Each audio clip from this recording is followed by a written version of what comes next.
Subscribe कीजिए हमारे channel को और बेल आइकन को दबाइए हमारी लेटेस्ट वीडियो सबसे पहले टॉपिक है।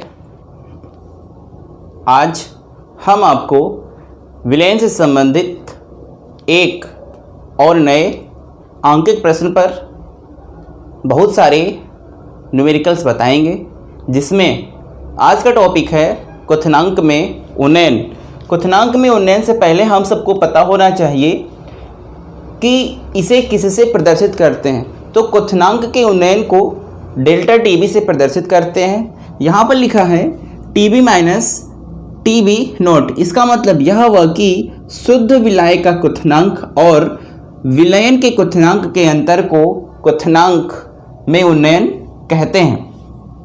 यानी कि टीबी नॉट को शुद्ध द्रव के क्वथनांक से प्रदर्शित करेंगे और टीबी को कहते हैं विलयन का क्वथनांक। यानी कि इन दोनों के अंतर को हम सभी क्वथनांक में उन्नयन कहते हैं। इसका फार्मूला है डेल्टा टीबी बराबर KB into small W into 1000 upon capital W into capital M, जहां डेल्टा टीबी क्या है आपका, जहां डेल्टा टीबी बराबर क्वथनांक में उन्नयन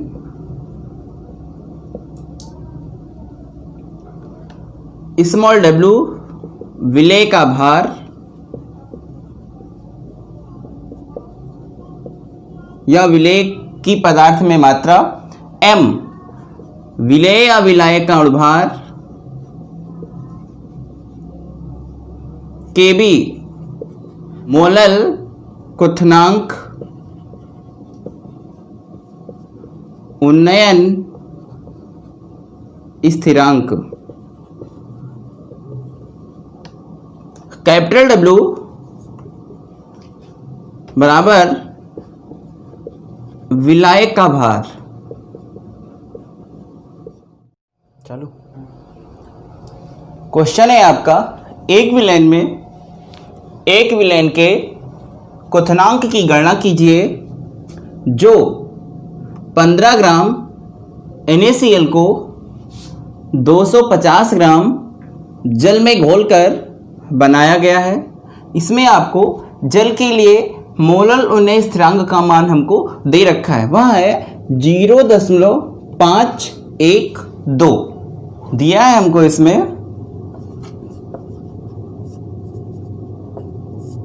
केबी, हमने आपको केबी बताया था मोलल क्वथनांक उन्नयन स्थिरांक होता है, तो केबी का मान यहाँ पे दे रखा है 0.512 केल्विन प्रति मोल। ठीक है, इसमें दो हमको ग्राम दे रखे हैं, एक ये ग्राम दे रखा है, दूसरा ये वाला ग्राम दे रखा है। तो इसकी मात्रा कम है और इसकी मात्रा क्या है, ज़्यादा है। तो हमने आपको बताया था कि जिस विलयन में जिस पदार्थ की मात्रा कम होती है उसे विलय तथा जिस पदार्थ की मात्रा ज़्यादा होती है उसे विलायक कहते हैं। तो यहाँ पर 15 ग्राम है, यहाँ पर 250 ग्राम है, तो जाहिर सी बात है 15 ग्राम आपका विलय हो जाएगा और 250 ग्राम क्या हो जाएगा, विलायक हो जाएगा। तो स्मॉल डब्ल्यू हो जाएगा आपका विलय, यानी कि क्या हो गया 15 ग्राम, और कैपिटल डब्ल्यू आपका हो जाएगा 250 ग्राम। फिर हमको यहाँ पर अणुभार नहीं दे रखा है, लेकिन यौगिक दे रखा है। कौन सा यौगिक दे रखा है, NaCl दे रखा है। तो NaCl का अणुभार यानी कि molecular weight of sodium chloride NaCl इस ये हो जाएगा 58.5, और कहता है कि हमें इसमें डेल्टा टीबी निकालना है। क्वथनांक में उन्नयन आपको क्या करना है, निकालना है। तो हमने आपको सूत्र बताया था डेल्टा टीबी बराबर KB into small W into 1000 upon capital W into capital M। यहाँ पर हमने आपको सारी वैल्यूज भी दे रखी हैं। तो KB का मान दे रखा है 0.512 इंटू स्मॉल w की वैल्यू है 15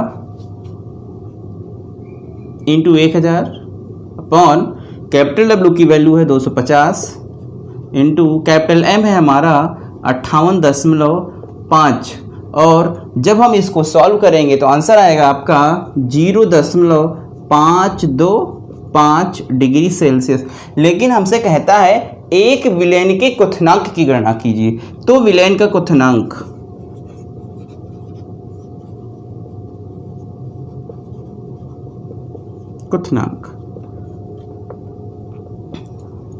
सेल्सियस पे जब हम उसको उबालेंगे तो 100 क्या कर देंगे, हम इसमें ऐड कर देंगे 0.525 जब ऐड कर देंगे तो क्या आएगा 100.525 डिग्री सेल्सियस। ये आपका आंसर हो जाएगा।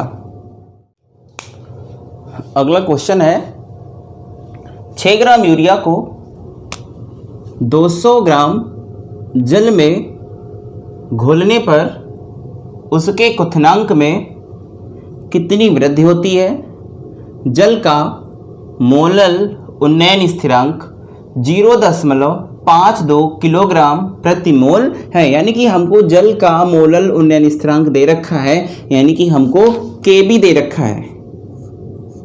केबी है आपका 0.52 किलोग्राम प्रति मोल हमको दे रखा है। और यहाँ पे हमको यूरिया दे रखा है, यानी कि हमको यूरिया का फार्मूला होता है NH2CO, ये यूरिया हो गया। यूरिया का अनुभार होता है 60, यानी कि हमको M पता चल गया। जब हमको M पता चल गया तो इसमें हमको 2 ग्राम दे रखे हैं, एक 6 ग्राम दे रखा है, दूसरा 200 ग्राम दे रखा है। यानी कि जाहिर सी बात है कि इसमें जो 6 ग्राम होगा वह आपका स्मॉल w यानी कि विलेय का भार होगा। विलेय का भार कितना दे रखा है, 6 ग्राम दे रखा है हमको। और विलायक है वो हमारा कैपिटल W है, वो कितना दे रखा है 200 ग्राम है। जब हमको इतना दे रखा है तो कहता है इसमें घोलने पर उसके क्वथनांक में कितनी वृद्धि हुई, यानी कि हमको डेल्टा टीबी की क्या करनी है, गणना करनी है। और डेल्टा टीबी का फार्मूला हमने आपको पता है क्या है, बताइए। डेल्टा टीबी बराबर KB into small W into 1000 upon capital W into capital M. तो आपको केबी की वैल्यू आपको सबको पता है क्या है, 0.52। स्मॉल डब्ल्यू की वैल्यू है 6 ग्राम, यानी कि 6 रख देंगे इंटू 1000। कैपिटल डब्ल्यू की वैल्यू यानी कि 200 ग्राम है इंटू एम। एम आपको कितना दे रखा है, 60 दे रखा है। जब हम इसको सॉल्व करेंगे तो आपका आंसर आएगा 0.26 डिग्री सेल्सियस। नेक्स्ट क्वेश्चन है आपका 25 ग्राम विलायक में 1.17 ग्राम सुक्रोज। सुक्रोज का मतलब यहाँ पर हो गया आपका शुगर, और शुगर का हमने आपको फार्मूला बताया है, क्या होता है C12H22O11। यह आपका शक्कर का क्या हो गया, शुगर का, यानी कि फार्मूला हो गया। पर विलायक के क्वथनांक में 0.071 डिग्री सेल्सियस की वृद्धि हुई। विलायक का अणु उन्नयन स्थिरांक ज्ञात कीजिए।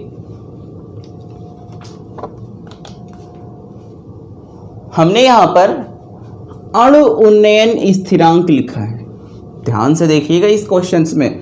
यहां पर लिखा है मॉलिक्यूलर, ये क्या लिखा है, मॉलिक्यूलर, यानी कि अणु उन्नयन स्थिरांक। अभी तक हमने बताया है मोलल उन्नयन स्थिरांक, यहाँ पर दे रखा है अणु उन्नयन स्थिरांक। तो जाहिर सी बात है हमारा फार्मूला क्या होगा, चेंज हो जाएगा। तो इसका फार्मूला होगा आपका M = 100 into KB into small w delta TB into capital W। या हम सभी लिख सकते हैं डेल्टा TB बराबर 100 into KB into small w upon capital W into capital M। पिछले वाले फार्मूले से बस थोड़ा सा इसमें चेंज है। कि यहाँ पर 100 है और मोलल उन्नयन स्थिरांक में हम लोग वहाँ पर थाउजेंड्स यानी कि 1000 रखते थे, और अणु उन्नयन स्थिरांक में यहाँ पर केवल 100 रहेगा, 100 रहेगा, 1000 नहीं रहेगा। बाकी सारी प्रोसेस सेम जैसे हम लोग क्वेश्चन लगाते हुए आए हैं वैसे ही लगेगा। तो हमको यहाँ पर 2 ग्राम दे रखे हैं, तो स्मॉल w कितना दे रखा है, विलेय का भार दे रखा है 1.17 ग्राम। विलायक का भार यानी कि कैपिटल W दे रखा है 25 ग्राम। ठीक है, इतना हम सबको पता है। और यहाँ पर जब किसी चीज़ को किसी में घोलेंगे तो जाहिर सी बात है शक्कर को हम लोग जल में घोलें। शक्कर का यानी कि सुक्रोज का जो मॉलिक्यूलर वेट यानी कि अणुभार होगा वह होगा आपका 342। और हमको यहाँ पर डेल्टा टीवी की वैल्यू दे रखी है। विलायक के क्वथनांक में इतनी वृद्धि होती है तो जाहिर सी बात है हमको डेल्टा टीवी दे रखा है कितना, 0.071 डिग्री सेल्सियस। तो निकालना क्या है हमको, केबी निकालना है। यहाँ से जब केबी निकालना है तो आपका फार्मूला क्या बनेगा, KB equal to capital M into delta TB into capital W upon 100 into small w।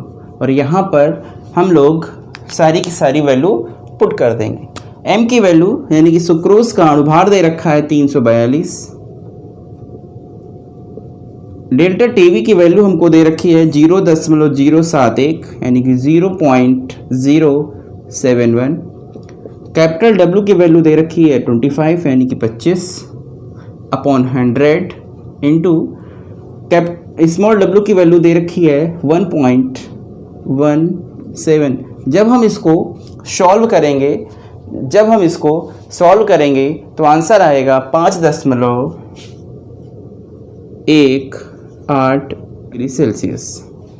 अगला टॉपिक है हम सबका हिमांक में अवनमन, डिप्रेसिंग इन फ्रीजिंग पॉइंट। इसमें हम जानेंगे कि लिखा है delta TF equal delta TF not minus TF, ये माइनस का साइन है, delta TF not minus TF, जहाँ डेल्टा TF लिखा है शुद्ध विलायक का हिमांक और TF लिखा है विलयन का हिमांक। हम जानेंगे कि TF शुद्ध विलायक का हिमांक और विलयन के हिमांक के अंतर को हम सभी हिमांक में अवनमन कहते हैं, और हिमांक में जो अवनमन होता है उसे डेल्टा TF से क्या करेंगे, प्रदर्शित करेंगे। यानी कि हिमांक में जो अवनमन है उसे डेल्टा TF से प्रदर्शित करेंगे। शुद्ध विलायक का जो हिमांक है वह क्या है आपका TF नॉट, और जो विलयन का हिमांक है वह क्या है आपका TF। यहाँ पर हमने आपको 2 फार्मूले लिखे हैं। एक लिखा है delta TF equal 1000 into KF into small w upon capital W into capital M। दूसरा फार्मूला लिखा है यहाँ पर 100 into KF into capital W upon capital small w upon capital W into capital M। यहाँ पर केवल चेंज है 100 और थाउजेंड्स का। हमने केवल क्या चेंज किया, 100 और थाउजेंड्स चेंज किया है। इसका मतलब हो गया जो यहाँ पर ये फार्मूला लिखा है इसका मतलब हुआ मोलल अवनमन स्थिरांक।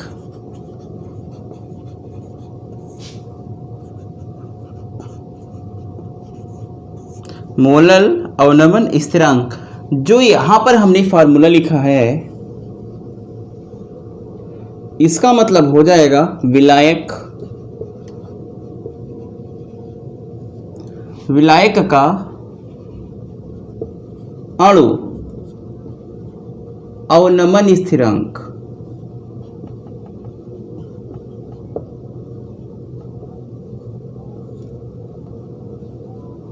इन दोनों में बस इतना ही फ़र्क है कि यहाँ पर थाउजेंड्स है, यहाँ पर 100 है। जब ये अगर यहाँ पे 100 हो जाएगा तो इसे कहेंगे विलायक का अणु अवनमन स्थिरांक, और इसे कहेंगे थाउजेंड्स हो जाएगा तो कहेंगे मोलल अवनमन स्थिरांक। जहाँ पर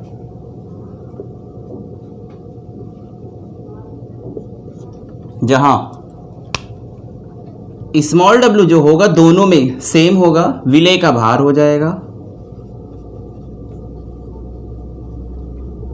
जो आपका कैपिटल डब्ल्यू हो जाएगा वह विलायक का भार होगा,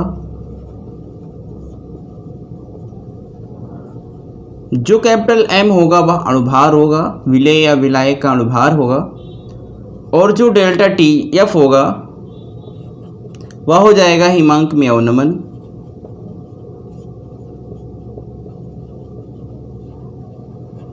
और जो आपका के एफ है वह हो जाएगा मोलल अवनमन स्थिरांक। क्वेश्चन है अगला, 17.1 ग्राम ग्लूकोज को 100 ग्राम जल में घोलने पर हिमांक में 0.93 डिग्री सेल्सियस की कमी होती है। जल के लिए मोलल अवनमन स्थिरांक यानी कि केएफ की गणना कीजिए। हमको यहाँ पर 2 ग्राम दे रखे हैं, तो स्मॉल डब्ल्यू दे रखा है 17.1 ग्राम और कैपिटल डब्ल्यू दे रखा है 100 ग्राम। हिमांक में अवनमन यानी कि डेल्टा टीएफ हमको दे रखा है 0.93 डिग्री सेल्सियस और हमको ग्लूकोज का अणुभार यानी कि एम क्या है, अणुभार, ग्लूकोज का अणुभार कि पता होना चाहिए। ग्लूकोज का अणुभार होता है आपका 180 और फार्मूला लगाएंगे, क्या होता है, delta T F equal to K F into 1000 into small डब्ल्यू capital W into capital M. और आपको हमने बताया निकालना क्या है, मोलल अवनमन स्थिरांक की आपको गणना करनी है, यानी कि केएफ आपको क्या करना है, निकालना है। तो हम फार्मूला लगा सकते हैं, KF is equal to delta TF into capital W into capital M upon small W into 1000। Value रख दें सारी। डेल्टा टीएफ की वैल्यू दे रखी है 0.93, कैपिटल डब्ल्यू की वैल्यू है 100, कैपिटल एम की वैल्यू है 180, स्मॉल डब्ल्यू की वैल्यू है 17.1 इंटू 1000। जब हम इसको सॉल्व करेंगे तो आंसर आएगा 0.978। नेक्स्ट क्वेश्चन है, जल की 50 ग्राम मात्रा में किसी पदार्थ का 5 ग्राम घुलने पर जल के हिमांक में 1.2 डिग्री सेल्सियस का अवनमन होता है। यदि जल का आणविक अवनमन स्थिरांक यानी कि केएफ हमको दे रखा है 18.5 डिग्री सेल्सियस है, तो घुले हुए पदार्थ का अणुभार ज्ञात की। तो हमको इसमें 2 ग्राम दे रखे हैं, एक ये ग्राम दे रखा है, दूसरा हमको ये ग्राम दे रखा है, यानी कि स्मॉल डब्ल्यू हमको दे रखा है 5 ग्राम और कैपिटल डब्ल्यू हमको दे रखा है 50 ग्राम। केएफ की वैल्यू हमको पता है 18.5 डिग्री सेल्सियस दे रखा है और डेल्टा टीएफ की वैल्यू हमको पता है 1.2 डिग्री सेल्सियस। और निकालना क्या है, हमको अणुभार हमको क्या करना है, निकालना है। तो फिर इसमें हम फार्मूला लगाएंगे। इसमें लिखा है आणविक, क्या लिखा है, आणविक लिखा है, तो इसका मतलब यह हुआ कि स्मॉल एम बराबर 100 इंटू के F into small W upon delta T F into capital W होगा। अणुभार तो हमको निकालना है, तो वैल्यू रख देंगे 100 इंटू के एफ की वैल्यू है 18.5 इंटू स्मॉल डब्ल्यू हो गया हमारा 5, डेल्टा टी एफ हो गया 1.2 यानी कि 1.2 और कैपिटल डब्ल्यू हो गया 50। जब हम इसको सॉल्व करेंगे तो आंसर आएगा आपका 154.166।